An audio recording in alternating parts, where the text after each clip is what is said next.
ടി20യിലെ തുടർച്ചയായ 6 തോൽവികൾക്ക് ശേഷം ഇന്ത്യ വിജയപാതയിലേക്ക് വന്നിരിക്കുകയാണ്. കോച്ച് ഗൗതം ഗംഭീറിൻ്റെ അഭാവത്തിൽ ഇന്ത്യ വി.വി.എസ്. ലക്ഷ്മണന്റെ കീഴിലായിരുന്നു പരിശീലനത്തിനിറങ്ങിയിരുന്നത് കേട്ടോ. എന്നാൽ അത് തുടക്കത്തിൽ തന്നെ ഫലം കണ്ടു എന്ന് തന്നെ വേണമെങ്കിൽ പറയാം. ഇന്ത്യയെ സംബന്ധിച്ചിടത്തോളം ഈ പരമ്പരയിൽ ഇന്ത്യ ജയത്തെ കുറഞ്ഞ് ഒന്നും തന്നെ ആഗ്രഹിക്കുന്നില്ല എന്ന് തന്നെ വേണമെങ്കിൽ പറയാം.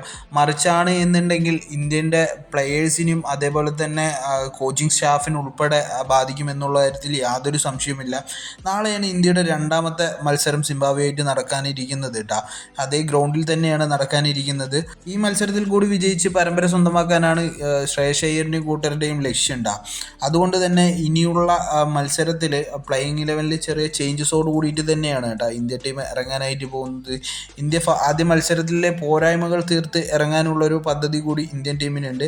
ഇന്ത്യക്കായിട്ട് ഓപ്പൺ ചെയ്യാനായിട്ട് പോകുന്നത് യുവതാരം വൈഭവ് സൂര്യവംശിയും അഭിഷേക് ശർമ്മയും കൂടിയിട്ട് തന്നെയായിരുന്നു. കഴിഞ്ഞ മത്സരത്തിൽ അഭിഷേക് ശർമ്മയ്ക്ക് കാര്യമായി ഒന്നും ചെയ്യാൻ പറ്റിയില്ലെങ്കിൽ തന്നെ യുവതാരം വൈഭവ് സൂര്യവംശി 18 ബോളിൽ 50 തേക്കുകയുണ്ടായിരുന്നു കേട്ടോ. ഏറ്റവും കുറഞ്ഞ പ്രായത്തിൽ 50 അടിക്കുന്ന ഒരു പ്ലെയർ കൂടിയാണ് വൈഭവ് സൂര്യവംശി. അത് മാത്രമല്ല കഴിഞ്ഞ മാച്ചിൽ മാൻ ഓഫ് ദി മാച്ച് ലഭിച്ചതാണ് എന്നുണ്ടെങ്കിൽ ഏറ്റവും കുറഞ്ഞ പ്രായത്തിൽ ഇൻ്റർനാഷണൽ മാച്ചിൽ മാൻ ഓഫ് ദി മാച്ച് ലഭിക്കുന്ന ഒരു താരം കൂടിയാണ് വൈഭവ് സൂര്യവംശി. അങ്ങനെ അദ്ദേഹം നേടുന്ന ഓരോ റെക്കോർഡുകളും അദ്ദേഹത്തിനെ സംബന്ധിച്ചിടത്തോളം പുതിയ ഇന്ത്യയുടെ കൂടി നേട്ടങ്ങളായിട്ട് മാറിക്കൊണ്ടിരിക്കുകയാണ്. അത് മാത്രമല്ല മൂന്നാമത് പൊസിഷനായിട്ട് ഇന്ത്യക്കായിട്ട് ഇറങ്ങാനായിട്ട് പോകുന്നത് ഇഷാൻ കിഷാൻ തന്നെ ആയിരിക്കും കേട്ടോ. കഴിഞ്ഞ മത്സരത്തിൽ നല്ല രീതിയിൽ തന്നെ ഇഷാൻ കിഷാൻ ബാറ്റ് ചെയ്തിട്ടുണ്ടായിരുന്നു. 4ാമത് പൊസിഷനിലായിട്ട് ക്യാപ്റ്റൻ കൂടിയായിട്ടുള്ള ശ്രേയസ് അയ്യരും 5ാമത് പൊസിഷനിലായിട്ട് വൈസ് ക്യാപ്റ്റൻ കൂടിയായിട്ടുള്ള തിലക് വർമ്മയാണ് കേട്ടോ ഇറങ്ങാനായിട്ട് പോകുന്നത്. ഇതോടുകൂടിയിട്ട് ബാറ്റിംഗ് ലൈനപ്പ് കുറച്ച് സ്ട്രോങ് ആവും കേട്ടോ ഇന്ത്യയുടെ.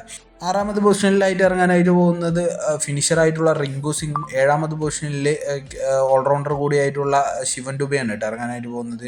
ശിവൻ ദുബെ കഴിഞ്ഞ കളിയിൽ ബോൾ ചെയ്തതിൽ മാക്സിമം റൺസ് വിട്ട് കൊടുത്തെങ്കിൽ കൂടി ടീമിൽ നിന്നും അദ്ദേഹത്തിനെ മാറ്റി നിർത്താനുള്ളൊരു സാധ്യത അവിടെ കാണുന്നില്ല കേട്ടോ. അതേപോലെ തന്നെ ബോളിങ്ങിൻ്റെ സെക്ഷനിലേക്ക് വരുന്ന സമയത്ത് പ്രിൻസ് യാദവ്, മായങ്ക് യാദവ്, അശോക് ശർമ്മ, അതേപോലെ തന്നെ രവി ബിഷ്ണോയ് ഇവരായിരിക്കും കേട്ടോ ബോളിങ്ങിനെ ചുക്കാൻ പിടിക്കാനായിട്ട് പോകുന്നത്. എന്തായാലും ഈ സിംബാബ്വെ 15 സ്ക്വാഡിൽ ഏറ്റവും ബെറ്റർ ആയിട്ടുള്ള ഒരു പ്ലേയിങ് 11 തന്നെയാണ് കേട്ടോ കഴിഞ്ഞ മത്സരത്തിലും കളിച്ച്. അതിൽ പരിക്ക് കാരണം ചിലരെ മാറ്റാൻ മാത്രമാണ് കേട്ടോ ഇന്ത്യൻ ടീം മുതിരാനായിട്ട് പോകുന്നത്.